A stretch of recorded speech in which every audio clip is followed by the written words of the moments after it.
नमस्ते दोस्तों, स्वागत है आपका मेरे चैनल अननोन डायरीज़ में। आज जिस केस के बारे में हम बात करने जा रहे हैं, उस केस ने पूरे इंटरनेट में एक तहलका मचा के रख दिया था। आज की कहानी है कैमरॉन हेरिन की, एक ऐसा नाम जो इंटरनेट पर सिंपैथी और कंट्रोवर्सी दोनों का सेंटर बन गया। फ्लोरिडा, यूएसए का एक नॉर्मल लड़का जो एक कंफर्टेबल फैमिली बैकग्राउंड से आता था, जिसका बचपन बिल्कुल आम था। लेकिन टीनेज तक आते आते उसमें एक चीज़ डेवलप हुई, स्पीड का जुनून। फास्ट कार्स, रेसिंग और थ्रिल उसकी लाइफ का हिस्सा बन गए। शायद उसने कभी सोचा नहीं होगा कि एक दिन वही स्पीड उसकी और दूसरों की ज़िंदगी हमेशा के लिए बदल देगी। 23 मई 2018 का दिन, टेम्पा के बेसौर पर कैमरॉन अपनी फोर्ड मस्टैंग चला रहा था और उसका दोस्त जॉन उसके साथ रेस कर रहा था। इन्वेस्टिगेटर्स के मुताबिक कैमरॉन की स्पीड 102 मीटर पर आवर तक पहुंच गई थी, जो स्पीड लिमिट से लगभग 60 मीटर पर आवर ज़्यादा थी। ये सिर्फ एक रेस नहीं थी, ये एक डेंजरस गैम्बल था। और फिर एक सेकंड आया जहां कैमरॉन ने कंट्रोल लूज कर दिया और उसकी कार सीधा टकरा गई जेसिका रोबेनॉल्ट और उनकी 21 मंथ ओल्ड बेटी लिलिया से, जो रोड क्रॉस कर रही थी।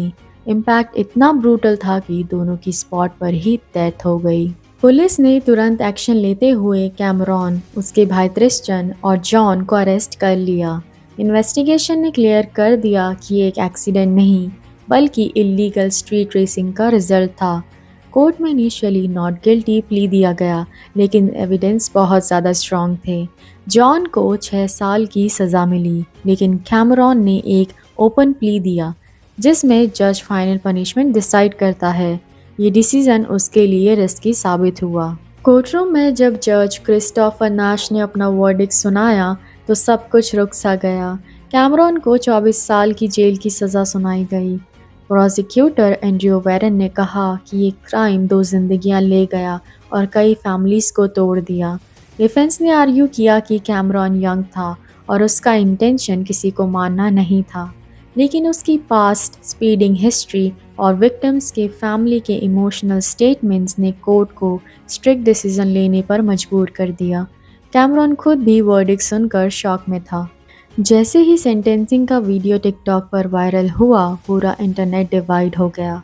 हैशटैग ट्रेंड होने लगे और लोग रॉन डिसेंटिस और जो बिडेन को टैग करके कैमरॉन के लिए मर्सी मांगने लगी।